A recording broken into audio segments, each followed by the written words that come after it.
A democracia está ameaçada. O que parecia ser uma realidade inabalável agora corre um sério risco e poucas pessoas estão percebendo. O Brasil caiu 6 posições no ranking global da democracia, mas isso é apenas a ponta do iceberg. Existem fatores preocupantes que estão por trás dessa queda, e se continuarmos ignorando, poderemos nos arrepender amargamente no futuro.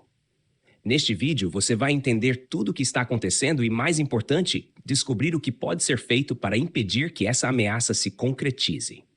Mas é fundamental assistir até o final para não perder nenhuma informação essencial. Antes de continuar, já deixe o seu like e se inscreva no canal para apoiar o nosso trabalho. Seu engajamento é fundamental para que essa mensagem chegue ao maior número de pessoas possível. Só com a união de vozes podemos evitar que o pior aconteça. Agora, vamos ao que realmente importa. O Brasil sempre se orgulhou de ser uma democracia. Mas será que essa democracia está realmente segura? Recentemente, um estudo da The Economist revelou uma queda alarmante na posição do Brasil no ranking global de democracias. Mas essa é só uma parte da história. O que está realmente por trás desse declínio? Quais decisões recentes colocaram nossa liberdade em risco? E, acima de tudo, até onde isso pode chegar? Para entender a gravidade da situação, precisamos olhar para a história. A democracia, como a conhecemos, não surgiu do nada.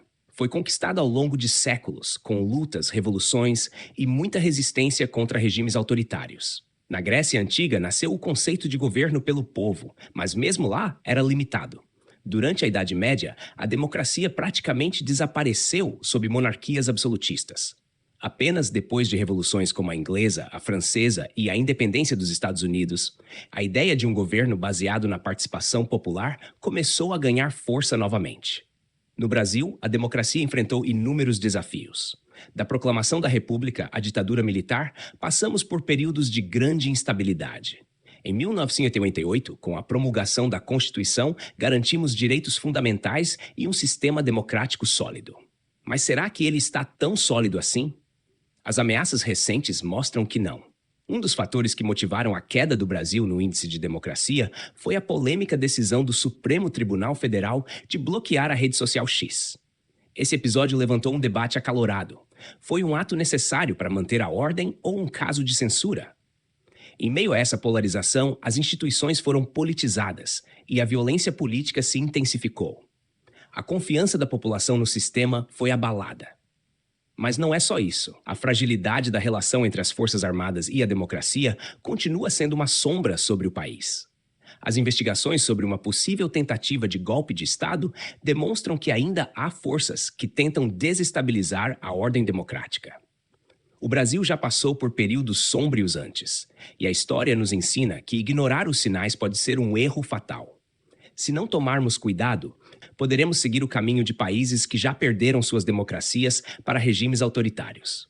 A Venezuela já foi uma democracia vibrante antes de se tornar o que é hoje. A Rússia, décadas atrás, possuía maior liberdade política do que tem agora. Esses países não viraram autocracias do dia para a noite. Foi um processo lento, onde pequenas concessões levaram a perdas irreversíveis de direitos. O Brasil ainda tem escolha, mas essa escolha precisa ser feita agora. O primeiro passo é a informação. O segundo é a ação. Precisamos defender a democracia antes que seja tarde demais. A democracia não é garantida. Ela é conquistada todos os dias. Mas como na prática podemos fortalecer a nossa democracia? A resposta está na participação ativa de cada cidadão. A democracia não se resume ao voto a cada 4 anos. Ela exige vigilância, engajamento e, acima de tudo, responsabilidade. Informar-se por fontes confiáveis, questionar discursos extremistas e combater a desinformação são passos fundamentais. O cidadão precisa entender que sua voz tem poder e que a pressão popular pode mudar os rumos de um país. Além disso, precisamos valorizar o diálogo. A polarização extrema enfraquece a democracia, pois transforma adversários políticos em inimigos. É preciso lembrar que o debate saudável é a base de qualquer sociedade livre. Escutar opiniões diferentes, argumentar com respeito e buscar soluções em conjunto são formas de impedir que o ódio destrua os pilares democráticos.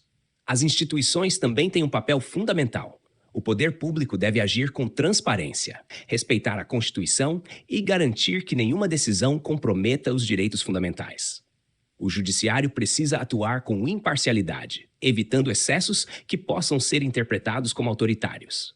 O legislativo deve trabalhar por reformas que ampliem a participação popular e garantam um sistema eleitoral justo e confiável. A liberdade de imprensa também deve ser protegida. Uma imprensa forte e independente é essencial para denunciar abusos, cobrar responsabilidades e manter a sociedade informada. Ataques a jornalistas e tentativas de censura precisam ser combatidos com firmeza. E, por fim, a educação é uma das armas mais poderosas na defesa da democracia. Investir na formação crítica da população, ensinar desde cedo a importância da cidadania e dos direitos fundamentais são formas de evitar que discursos antidemocráticos ganhem força. O futuro da democracia está em nossas mãos. Cada atitude conta. Cada manifestação pacífica, cada debate construtivo, cada denúncia de injustiça ajuda a construir um país mais livre e justo. Não podemos esperar que alguém faça isso por nós. A democracia é um compromisso diário. E se queremos preservá-la, precisamos agir agora. Existem países que já enfrentaram desafios parecidos e conseguiram consolidar suas democracias. Eles nos mostram que, com comprometimento e participação ativa da sociedade, é possível construir um sistema forte e resiliente. A Noruega, por exemplo, lidera o ranking global da democracia. Lá, a transparência no governo, a liberdade de imprensa e a participação popular são prioridades. O país investe pesado na educação cívica, garantindo que os cidadãos compreendam seus direitos e deveres. Isso faz com que a política seja vista como um compromisso coletivo e não apenas como responsabilidade dos governantes. A Nova Zelândia também é um exemplo. Sua democracia é baseada na confiança entre governo e população. O acesso à informação é amplo e as decisões políticas são tomadas com ampla participação pública. O combate à corrupção é rigoroso e as instituições funcionam de forma independente, garantindo que nenhum grupo tenha poder absoluto sobre as decisões do país. A Suécia segue um caminho semelhante. Com uma tradição de respeito às liberdades civis e um governo altamente transparente, o país mantém um sistema democrático sólido, onde o cidadão tem voz ativa na formulação de políticas públicas. Além disso, a Suécia promove constantemente debates sobre os rumos da nação, incentivando uma cultura política aberta e participativa. O que esses países têm em comum? Eles entendem que a democracia não é um privilégio, mas um compromisso. Que a liberdade não é garantida, mas protegida todos os dias por cidadãos conscientes e instituições fortes. O Brasil tem capacidade de alcançar esse nível de maturidade democrática, mas precisa trilhar esse caminho agora. Para isso, devemos exigir transparência, combater a polarização, fortalecer o Estado de Direito e, acima de tudo, jamais abrir mão da nossa liberdade. O mundo já nos mostrou que é possível. A pergunta é: estamos dispostos a fazer o que for necessário para garantir um futuro verdadeiramente democrático? Compartilhe esta mensagem. Informe-se, participe, porque um Brasil democrático só existe se lutarmos por ele.